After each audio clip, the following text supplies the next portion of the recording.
Selamat datang di acara Migasken, tepatnya di Tomori TV. Dan hari ini saya Iksan Firmansyah sudah kedatangan dua narasumber kita yang ganteng-ganteng, yaitu Mas Billy dan juga Mas Teddy.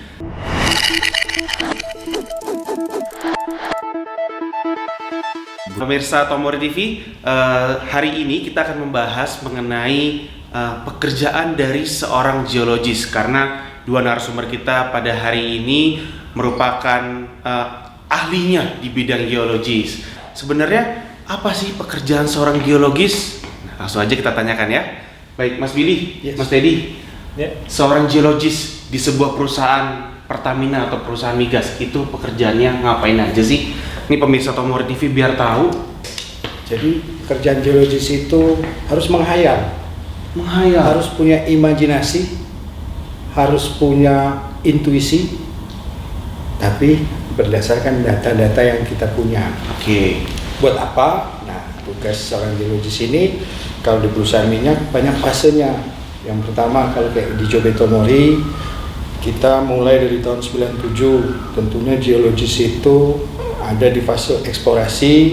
Kita mulai dulu tuh dari field mapping. Field mapping, oke. Apa itu field mapping? Kita datang ke lapangan, kita melihat kondisi batu di situ, morfologinya seperti apa. Jadi kenampakan surface atau di atas permukaannya seperti apa, kita harus tahu dulu secara regional, secara di blok kita seperti apa. Kemudian kita lanjut lagi nanti ada sebuah metode, ada gravity, ada metode seismik. Dari situ kita bisa melihat kira-kira lapisan di bawahnya itu seperti apa. Jadi kalau kita bisa lihat di surface-nya, dia ada gunungnya, ada perlipatannya, ada patahannya. Nah, kita juga kepengen lihat di bawah itu seperti apa. Nah, pasti ada hubungan lapisan batuan yang di atas dengan di bawahnya. Nah, itu nanti akan kita integrasikan. Jadi data seismik, data gravity tadi dengan data field mapping, kita integrasikan sampai kita akan membuat model geologi. Nah, nanti Mas Teddy itu yang jago bikin model geologinya. Jadi setelah field mapping, itu baru seismik ya? Ya, seismik. Oke, setelah seismik baru dicoba integrasikan dengan metode apa tadi satu lagi? Ini kita bikin model geologinya. Oh, model geologinya. Nah, geologis ini kan tadi Mas Billy bilang menghayal. Nah, Tomori ini kan kita kan sudah produksi dan alhamdulillah hingga saat ini produksinya cukup bagus. Kenapa sih harus tetap diadakan survei lagi di lapangan? Apakah kita mau menambah cadangan atau memang ingin melihat cadangan itu masih banyak atau tinggal sedikit? Itu kenapa harus dilakukan studi-studi lagi? Apakah untuk menambah produksi atau gimana? Silakan Mas Teddy. Jadi tadi yang disampaikan Pak Billy itu memang tepat, tapi mungkin ilmu kebumian itu mirip dengan teknologi sebenarnya, Mas. Jadi kita kenal dulu masih 1G, 2G, mungkin sekarang sudah 5G. Nah, di sini kalau kebumian itu kita kenal saat ini sudah sampai 5G. Yang disebutkan Mas Billy tadi mapping atau apa itu ilmu yang geologi. Lalu kedua itu ada namanya GNG juga sekarang, geology and geophysics. Sekarang ditambah lagi, ternyata ada 3G. Ditambah 3G-nya itu geokimia.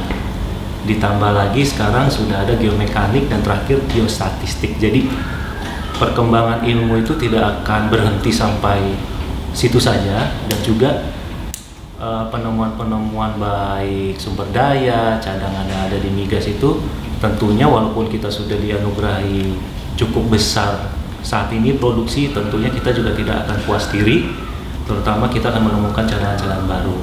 Nah, kalau lihat dari perkembangan minggu kemarin, itu habis melakukan studi PCSBA ya? Betul. Nah, itu seperti apa tuh studinya? Nah, Mas Billy, Mas Teddy. Jadi studi ini sebenarnya PCSBA itu singkatan dari Post Collision Sediment and Basement Analog. Disebutkan Mas Billy tadi, jadi kita harus tahu dulu di permukaan. Nah, dari data-data permukaan itu kita ambil beberapa sampel, lalu kita lakukan observasi dan juga analisis laboratorium biasanya. Dari hasil surface permukaan tadi, nah itulah yang menjadi pedoman kita atau jalan kita untuk menembus ke area bawah permukaan. Waduh, panjang ya memang ya Betul. prosesnya ya. Jadi mungkin saya tambahin sedikit Mas Silakan, Teddy. boleh. Jadi tadi yang Mas Teddy ceritakan ada PCSPA. Hmm. Jadi ada 2 target sebenarnya. PC tadi post pollution, sediment play, apa itu gitu ya. Kemudian sama basement analog. Jadi yang selama ini kita tempati, kita huni itu di tingkat 2 dan 3-nya. Itu udah 3, oke. Nah, tingkat 1 anggaplah kalau rumah kan harusnya dari tingkat 1 nih. Iya. Ternyata kita punya basement nih, ya kan? Ada parkiran segala macam. Nah, kita kepingin di tingkat 1, tingkat 2-nya kita sudah firm tuh apa isinya, ruangannya seperti apa, pintunya seperti apa, kita udah tahu. Dan kita juga sudah menikmati lah, kita udah tinggal di situ.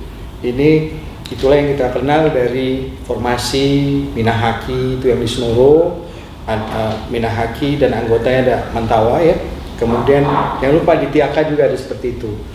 Jadi sebenarnya kita lengkap nih, kita punya minyak di Tomori ya, kemudian kita punya gas di lapisan Minahaki dan Mantawa, dan ada kondensat juga. Nah, kita pengen lihat sekarang di atasnya post collision itu, lantai atasnya nih. Kira-kira masih kita pengen tahu hubungan antar ruangan tadi seperti apa, ada isinya atau tidak gitu. Dan yang basement tadi kita lihat lagi di basement, kira-kira ada isinya juga atau tidak gitu. Tentunya menambah cadangannya kita nanti ke depan seperti Amin. apa. Karena kan kita tahu dulu Mas Teddy 20 tahun yang lalu dikatakan bahwa minyak itu akan habis. Betul. Waktu saya SD itu udah begitu tuh. Sekarang juga dibilang sudah masih mau tergantikan 20 tahun gitu lagi ya. gitu kan ya. Tomori ini kan punya 2 lapangan Tiaka dan juga lapangan Senoro. Nah, dari survei yang dilakukan itu, kan teman-teman pasti bingung nih, kira-kira satu kali survei itu bisa mencakup 2 lapangan itu, atau hanya Senoro saja, atau hanya Tiaka saja? 2 lapangan itu saat ini kan berada di namanya di Kabupaten Banggai. Di Kabupaten Banggai itu termasuk kalau kita di geologi mengetahuinya dengan cekungan, Mas. Jadi hidrokarbon itu biasanya ada di sebuah cekungan yang terjebak, lalu ada sumbernya, ada penyimpannya, ada penyekatnya, sampai ada perangkapnya. Nah, itulah elemen-elemen yang biasa kita sebut sebagai sistem petroleum. Nah, umumnya di cekungan Banggai ini semuanya kita alhamdulillah sudah memiliki. Alhamdulillah. Nah, terbuktinya dengan adanya lapangan Senoro dengan gas kondensat tadi disebut Pak Willy, lalu lapangan Tiaka dengan oil dan juga gasnya. Dari situ itulah membuktikan bahwa sistem hidrokarbon atau petroleum yang ada di cekungan Banggai ini sudah berkembang, sudah ada berhasil. Kegiatan eksplorasi ini bukan sebuah akhir, karena eksplorasi ini merupakan titik awal kehidupan suatu perusahaan migas. Betul. Karena eksplorasi ini tidak dapat langsung dinikmati oleh orang banyak, Mas. Butuh waktu sekitar 10 sampai dengan 20 tahun sampai dengan minyak atau gas itu bisa dinikmati oleh masyarakat banyak. Mungkin kurang lebih sekitar 20 tahun untuk di lapangan kita ya.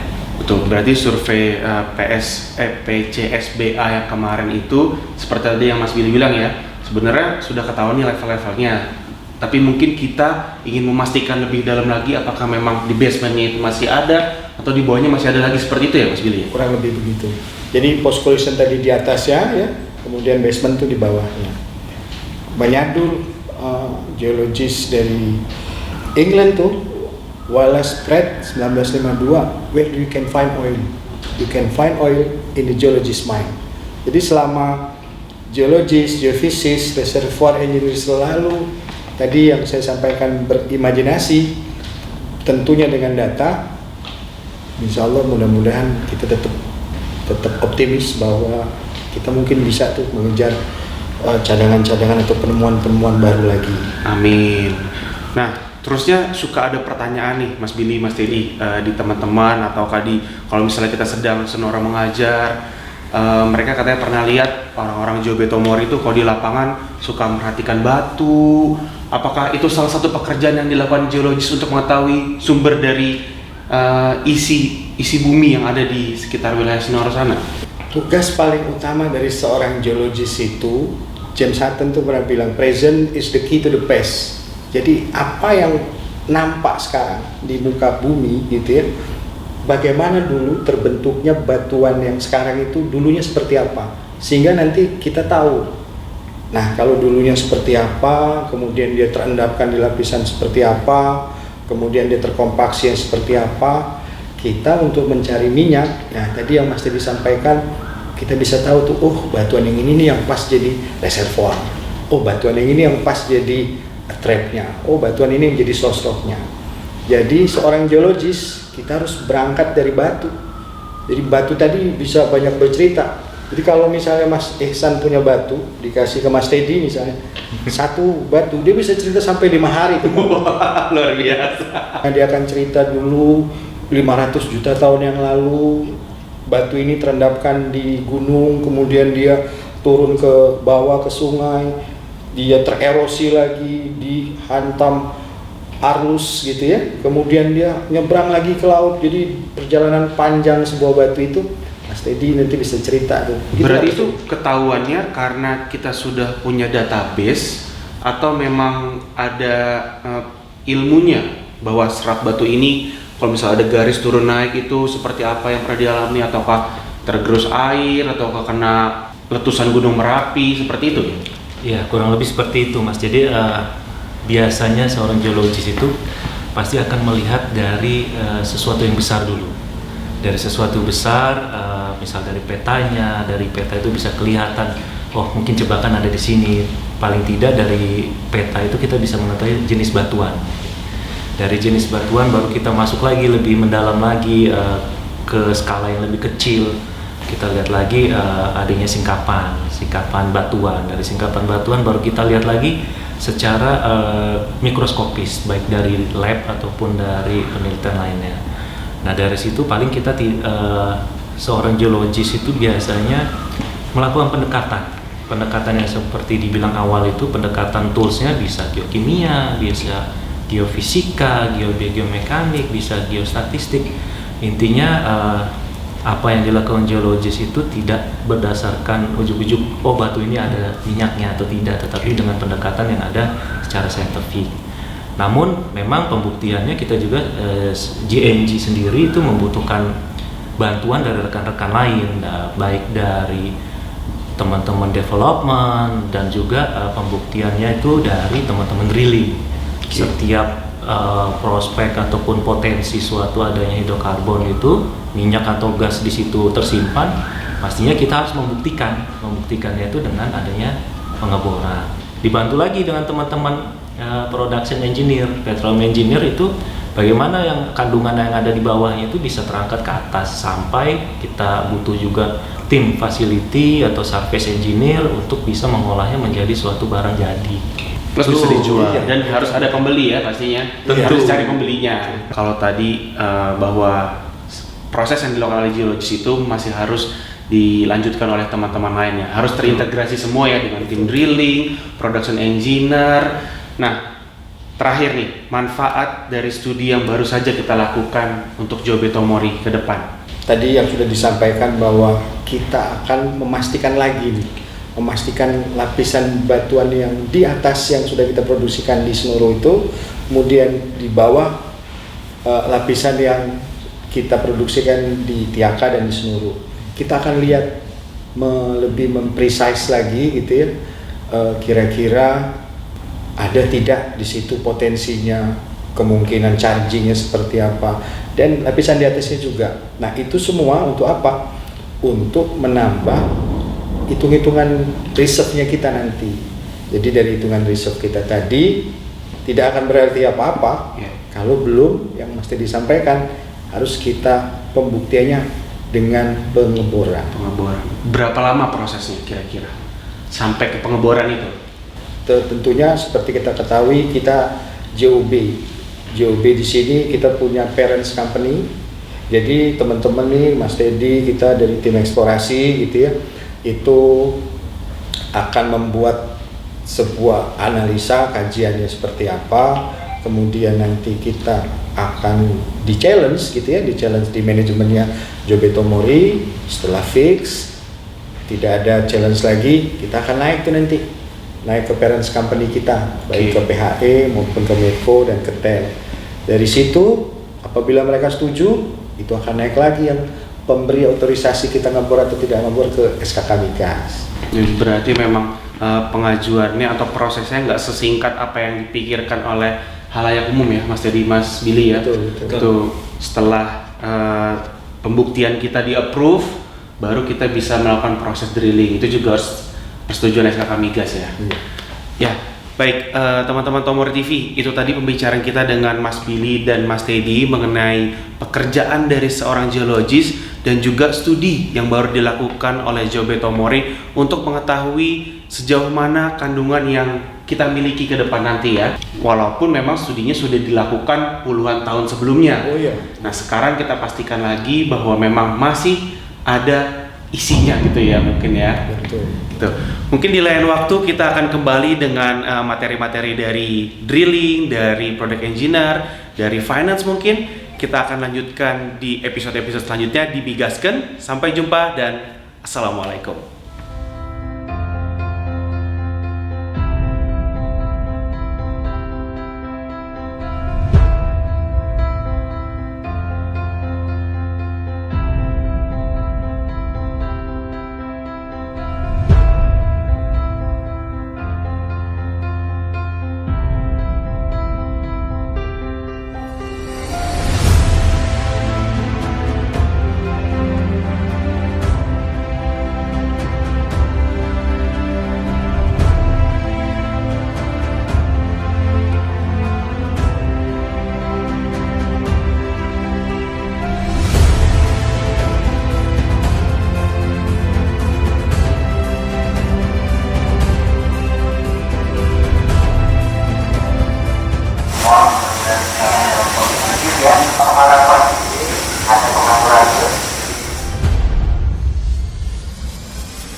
rebesan minyak potongan terang samudera yang terangkat ke permukaan, ya, termasuk untuk pengambilan sampel.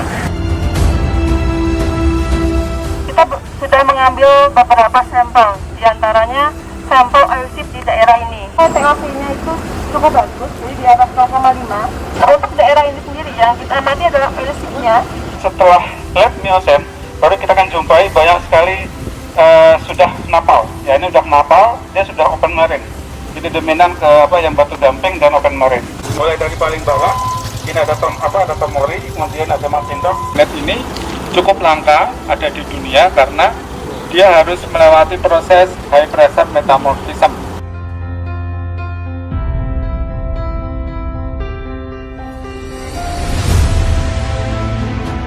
Rumah asbes, dan itu berbahaya karena bisa nyangkut di paru-paru.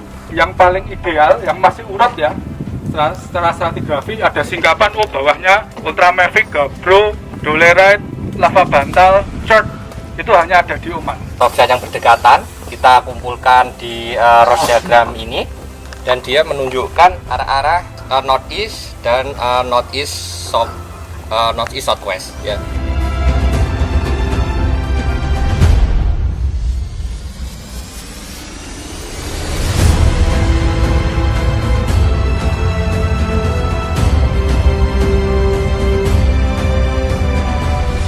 Kalau dilihat dari tipe konglomerat ya, ini tipe konglomerat yang bukan grain to grain kontak, tetapi lebih cenderung dia dipisahkan oleh matrik ya.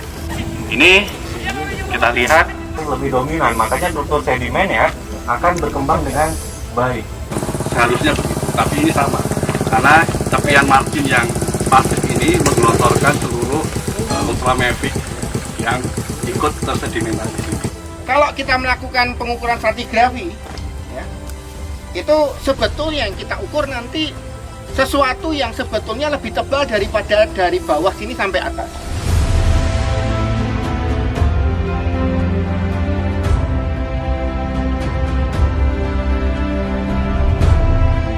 Selamat pagi semua, kita akan masuk ke mobil masing-masing seperti kemarin.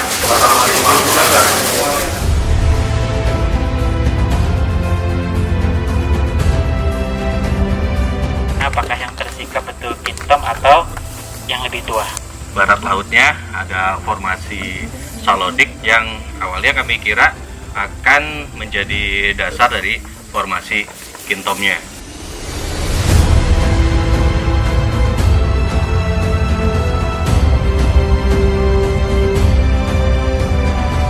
Nah, yang umur masuk ke umur umur late Miocene tadi, Nanti mungkin disempatkan kita bertiga lihat batuannya, karena dia memiliki karakter lempung yang terdeformasi.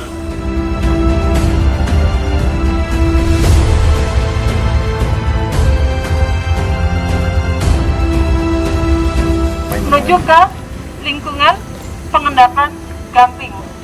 Untuk umurnya, Karin sendiri ini pure silsi plastik, sedangkan ketika kita menjumpai sandy allochemic limestone, berarti kita menjumpai adalah mix sedimen antara silsi plastik dan karbonat.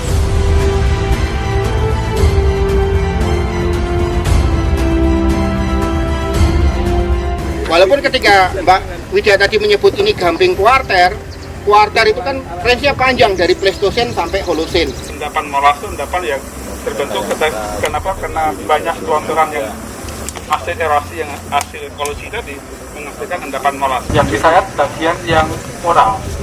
Nah, yang menarik di sini adalah minim sekali dijumpai matriks. Ini menyebabkan karena memang di sini kebetulan dia akan langsung berhadapan dengan peleng, sehingga dia menjadi lebih shallow platform. Jadi kalau bisa cepat, ngapain harus ngambil jalan berputar gitu kan?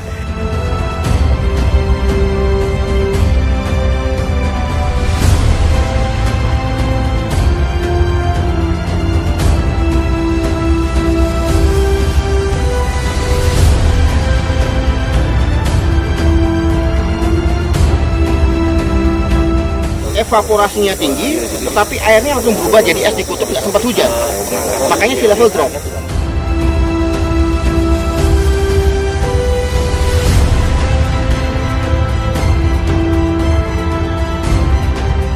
Kalau lihat peta geologi regionalnya, batu ini terbentuk karena anjakan, ya. Jadi ada sesar anjak, kecoklatan, kemudian banyak fragmennya, itu adalah ophiolitnya.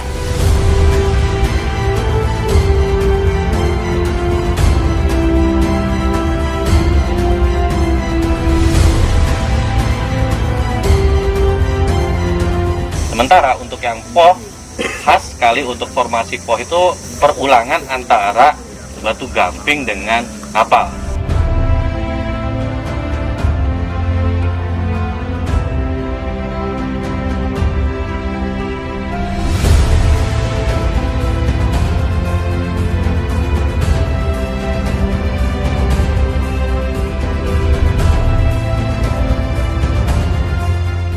Hinterland yang tersusun oleh ophiolit dan juga ada kelompok karbonat salodik, ya, dan itu kemudian dibuang ke laut.